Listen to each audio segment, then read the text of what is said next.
النهارده هنعمل تورته فور سيزون، هنعملها بطريقه سهله وبسيطه. التزيين بتاعها هيكون رقيق جدا، مش هتاخد معاكي وقت خالص. لو انت مبتدئه هتعمليها بكل سهوله. اول حاجه كده نسمي الله ونصلي على الرسول.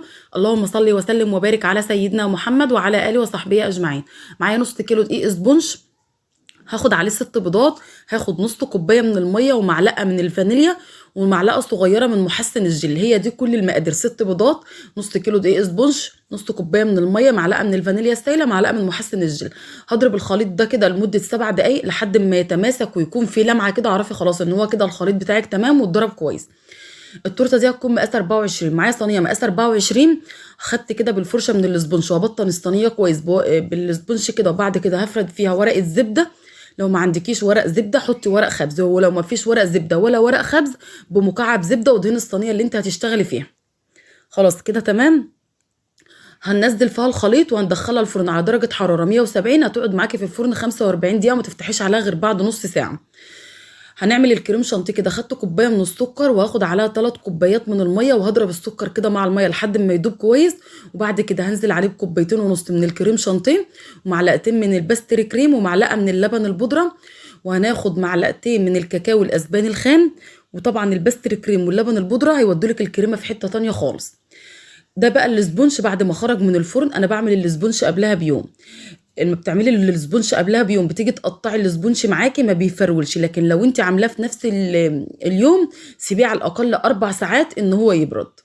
خلاص كده تمام. هنشيل بقى الطبقه اللي ناشفه تحت دي كده. هي الكيك مش ناشف ولا حاجه، طري جدا، بس بنشيل الحتت كده اللي في الارضيه اللي هي ناشفه او واخده لون غامق شويه.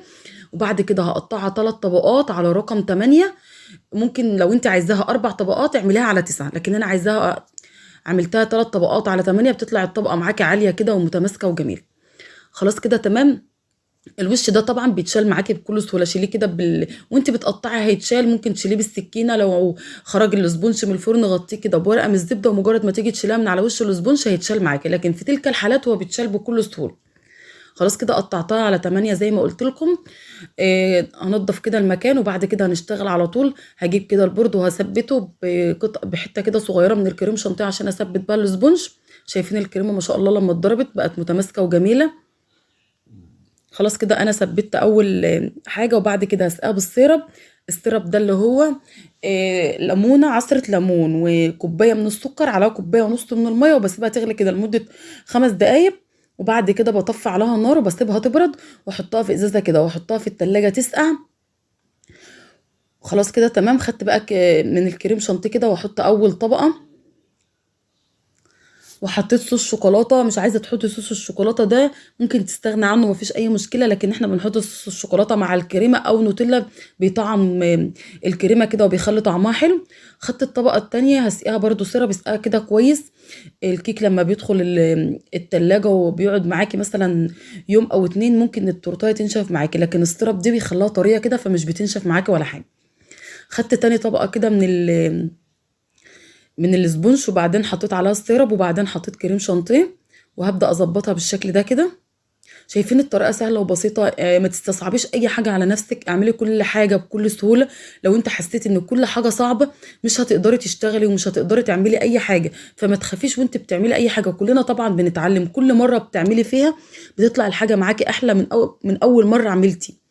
فخليكي كده ما تخافيش من اي حاجه، اشتغلي كده وانت قلبك جامد. ما تصعبيش اي حاجه خالص. اي حاجه هتطلع معاكي جميله، لا حتى لو طلعت مش اللي هي اللي انت عايزاها نفس الشكل اللي انت عايزاه، مفيش اي مشكله. يعني ما تصعبيش في الاخر، يعني ما تصعبيش اي حاجه على نفسك. خلاص كده تمام. حطيت كده طبقه الكريمه.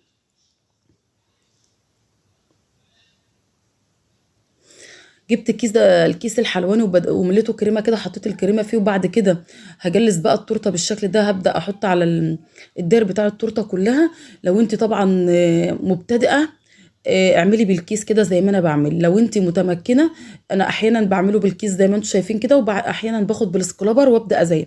بس انا بعرفك الطريقه السهله. لو انت اول مره بتعملي تورته اعملي بالطريقه دي. هبدا اجيب كده السكرابر، وبعد كده هظبط التورتيه بالشكل ده كده. بالسكرابر بقى وانت بتظبطي هيبقى معاكي كده فراغات، لو في فراغات فيها هوا كده او حتت من الاسبونج باينه، بالسكرابر كده وخدي كريمه وابداي ظبطي فيها، تتظبط معاكي بكل سهوله، ما تخافيش من اي حاجه خالص.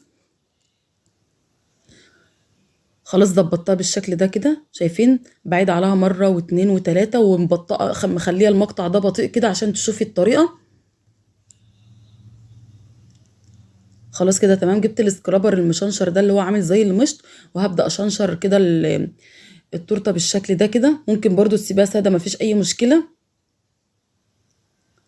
بعد كده جبت جناش شوكولاته وحطيته في كيس، وهبدأ انزل بيه اعمل دريبات على التورته.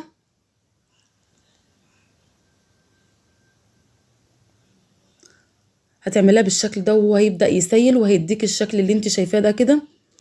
التب اللي انا هعمل بيه ده تب النجمه، يعني الروزيتات دي عاملاها بالتب اللي هو النجم. تب النجمة ده اللي هو الوسط، انا عندي منه 3 احجام بس ده الوسط. هعمل بالروزتات هيديك الشكل اللي انت شايفاه ده كده.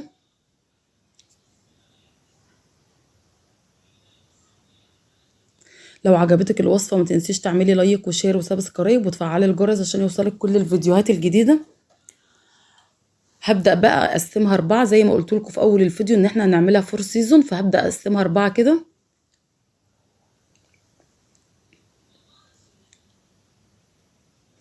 طبعا كل ما بتشتغلي فيها الشكل بيظهر معاكي. خلاص كده تمام. هبدأ بقى نحط على الداير بتاع التورته كده من تحت، هنعمل روزيتات بس هنحاول نصغرها شوية عشان البورد صغير.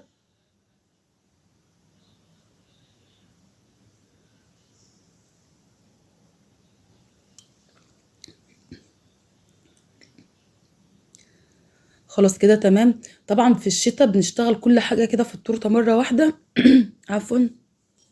لكن لو في الصيف هتدخلي التورته تتماسك شوية، اول ما تجلسيها هتحطها في الفريزر كده عشان تتماسك شويه، ما تحطوش كل حاجه ورا بعضها كده في الصيف عشان ما فيش حاجه تسيح منك.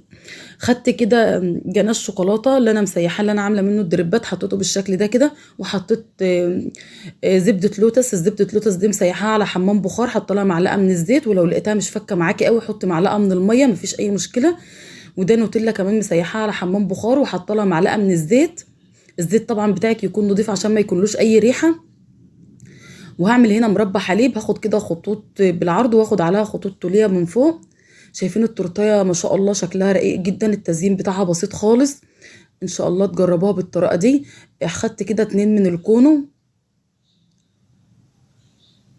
واخد على النوتيلا على الشوكولاتة 2 كونو كمان، واخدت كده على النوتيلا كريسبي صغير، كريسبي شوكولاتة صغير.